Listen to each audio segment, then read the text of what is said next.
हमारे पुरखे कलम और किताब के लिए लड़े और कलम और किताब को बचाने के लिए हमको लड़ना है। इसलिए हाथ में कलम और किताब रखिएगा। त्रिशूल तलवार से आप आने वाला कल नहीं बचा सकते।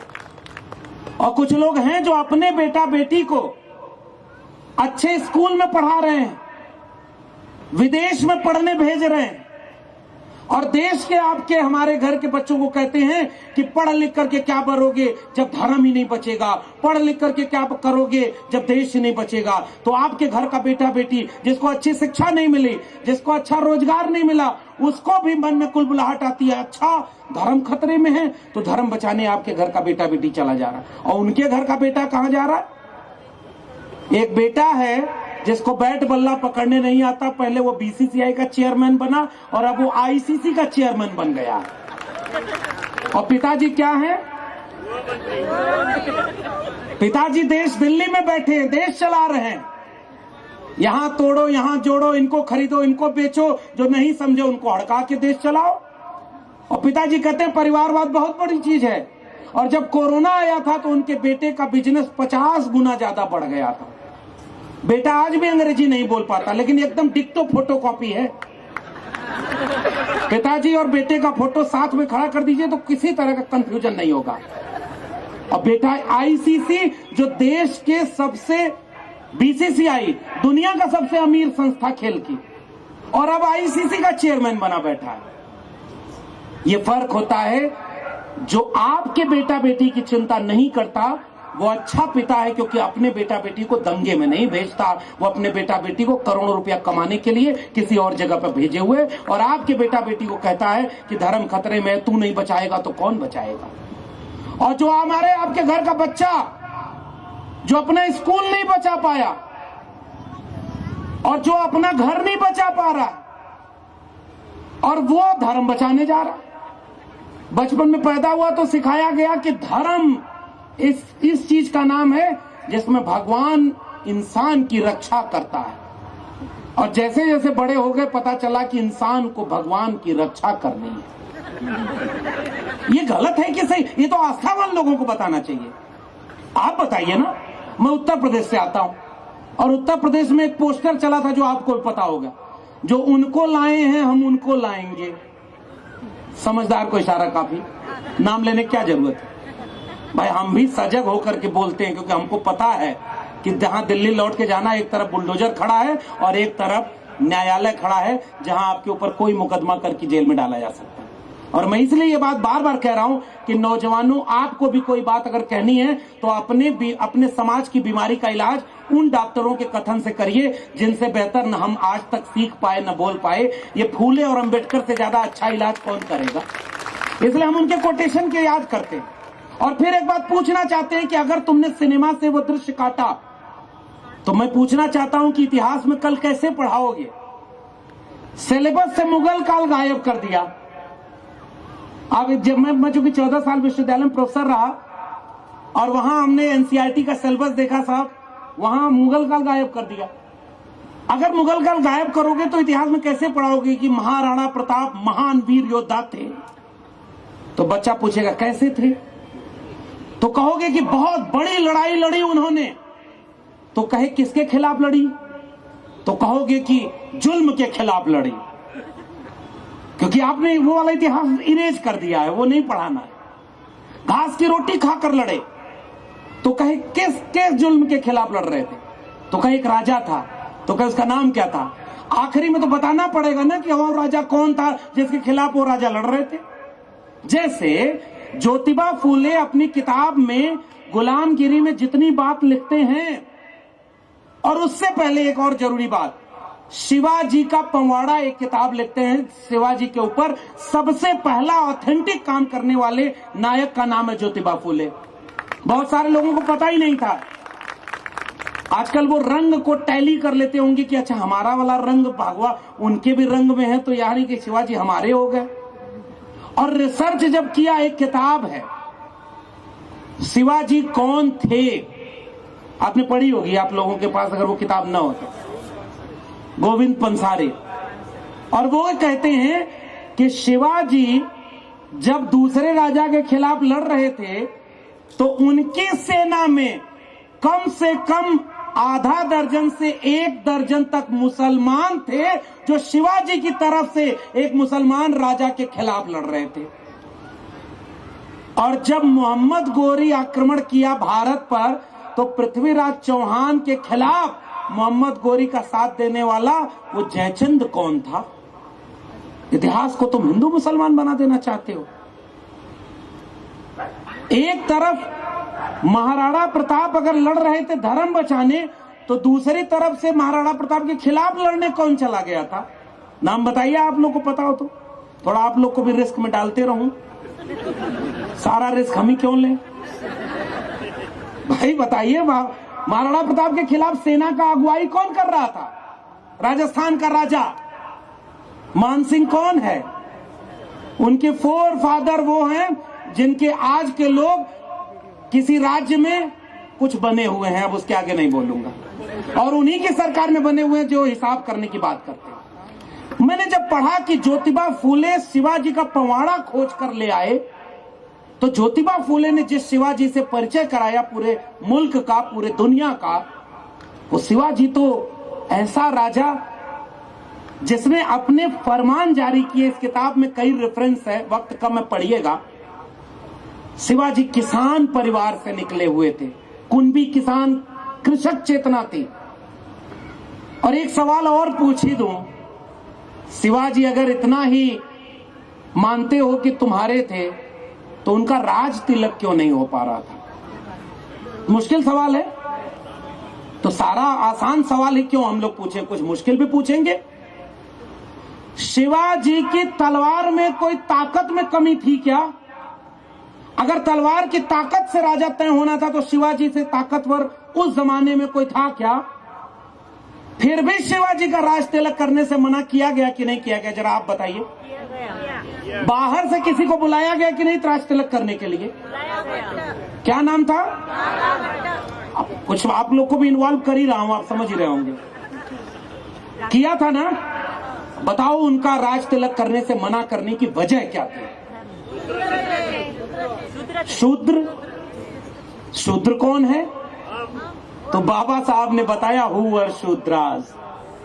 और बाबा साहब ने लिखा, जो महात्मा फूले ने भी लिखा, कि ऐसा नहीं है कि जो आज अपने को वर्ण व्यवस्था हमारे ऊपर थोप करके बताते हैं कि हम शूद्र थे।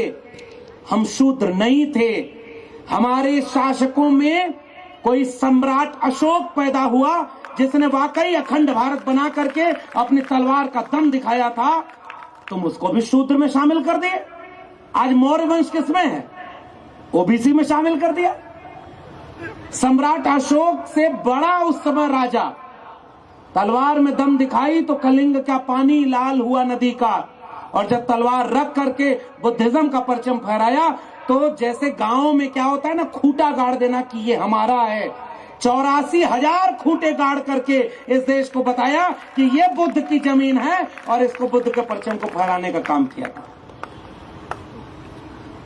छत्रपति शिवाजी की खोज करने वाले ज्योतिबा फूले ने एक थ्योरी दी है। मैं बौद्धिक समाज के सामने उस थ्योरी को फिर से रखना चाह रहा हूं। उन्होंने कहा कि हमारे पुरखे शूद्र थे नहीं, वो इस देश के शासक थे, लेकिन जिनको वर्ण व्यवस्था बनाकर इस देश में गुलामी बनानी थी, उन्होंने यह आरोपित किया, और उनके सामने जो झुक गए उनको वो खत्री से छत्री बना दिए, और जो ताकतवर कमेरा शासक झुके नहीं, उन सबको उन्होंने शूद्र बनाया, अति शूद्र बनाया, और बाकी को अछूत बना दिया। बताओ, ये वर्ण व्यवस्था आरोपित है कि नहीं आरोपित है? पाल वंश, प्रतिहार वंश, गुर्जर वंश, भीलवाड़ा, गोंडवाना, मौर्य वंश, मगध वंश, ये सारे किसके वंश थे? लेकिन बौद्धिक रूप से उन्होंने आपको गुलाम बनाने के लिए मुख से पैदा किया किसी को। इसलिए पैदा किया क्योंकि किसी को पैर से पैदा करना था, और पैर से पैदा करने वाले को यह समझाना था कि तुम गुलाम हो, पैर में पड़े रहना। हजारों साल इसके खिलाफ लड़ाई लड़ी गई।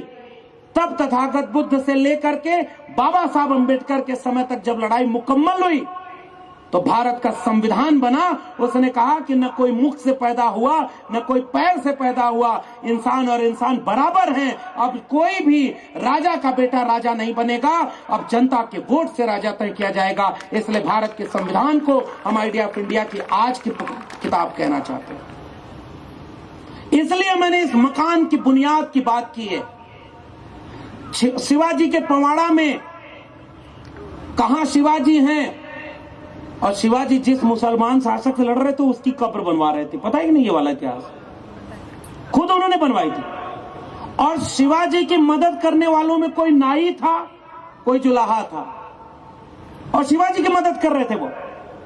शिवाजी जब अपने राज्य का विस्तार करने के लिए युद्ध करते थे तो लिखित आदेश जारी किया था कि उनकी सेना जिस भी खेत से जाएगी एक भी फसल को नुकसान नहीं पहुंचाएगी, महिलाओं और बच्चों पर हाथ नहीं लगाएगी, धन नहीं लूटेगी। परचम अमानवता का नहीं फैलाना था। शिवाजी इसीलिए स्वराज की बात करते थे जिसमें इंसान के दुख दर्द को कम करके प्रजा के हितैषी राजा के रूप में हम शिवाजी को छत्रपति के नाम से जानते हैं, इसलिए क्योंकि वो इस देश के कमेरा लोगों के राजा थे। और उनको कुछ लोग अनपढ़ लोग कहते हैं कि वो धर्म बचाने के लिए लड़ रहे थे। यह लड़ाई धर्म की नहीं थी, इंसान को बचाने की लड़ाई हो रही थी। और उन्हीं के वारिस में छत्रपति शाहू जी महाराज कोल्हापुर में जब अपने दरबार में पहली जाति जनगणना कराते हैं तो 1902 26 जुलाई को इस देश में पहला बार आरक्षण लागू करके कहते हैं मेरे दरबार के 75 कुर्सियों पर वो लोग 70 कुर्सी पर बैठे हैं जिनकी आबादी 100 में 10 भी नहीं है, और मेरे राज्य में जिसकी आबादी 100 में 90 है वो मेरे दरबार में 100 में 5 भी नहीं है। और पहला काम जाति जनगणना कराकर जिसकी जितनी संख्या भारी उसकी उतनी हिस्सेदारी दिलाने का काम छत्रपति शिवाजी महाराज के वैचारिक वारिस छत्रपति शाहू जी महाराज ने किया। और उन्होंने इतना बड़ा काम किया था कि बाबा साहब अम्बेडकर के रूप में वो मशाल आगे बढ़ाई थी। एक रिले मैराथन दौड़ है ये। तथागत बुद्ध ने एक मशाल जलाई है, वो किसी कबीर को पकड़ाई, कबीर ने उस मशाल को किसी रैदास को पकड़ाया होगा, किसी रैदास ने किसी बुल्ले शाह बाबा फरीद को, चोखा मेला नारायण गुरु बसवन्ना को पकड़ाया होगा। वो मशाल वहां से चलते हुए किसी ईवी रामास्वामी नायकर पेरियार के हाथों में गई होगी। वो मशाल वहां से छत्रपति शाहू जी महाराज के पहले महात्मा फूले के हाथ में आई होगी। और मशाल की तरह आप विचारों की यात्रा देखिए।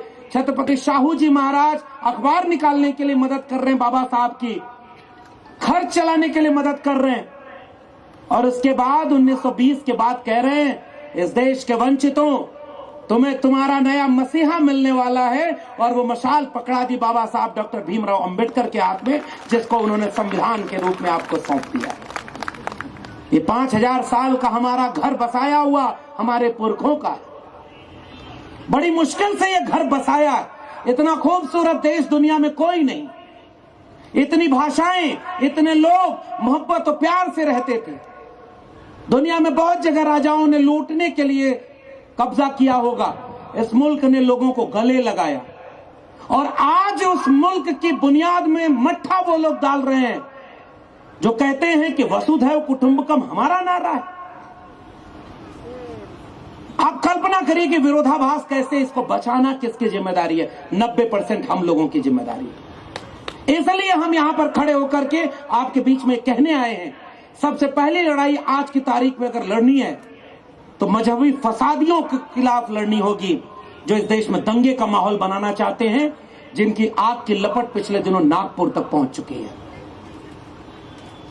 जहां जहां शिक्षा है वहां वहां धर्म खतरे में नहीं है। जरा इसको डिकोड करिएगा। केरल में खतरे में है क्या? अभी एक हफ्ता पहले एक रिपोर्ट आई कि तमिलनाडु देश का सबसे फास्टेस्ट जीडीपी ग्रोइंग स्टेट बन गया है। वहां धर्म खतरे में है क्या?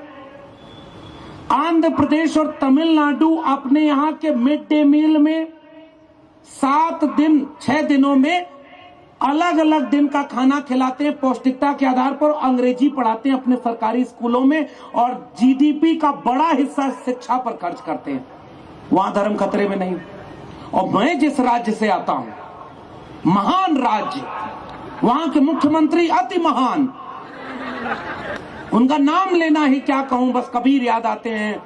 मन ना रंगाए रंगाए जोगी कपड़ा, माला तो कर में फिरे, जीव फिरे मुख माय, और मनवा तो चौंदिस फिरे, या तो सुमिरन नाय।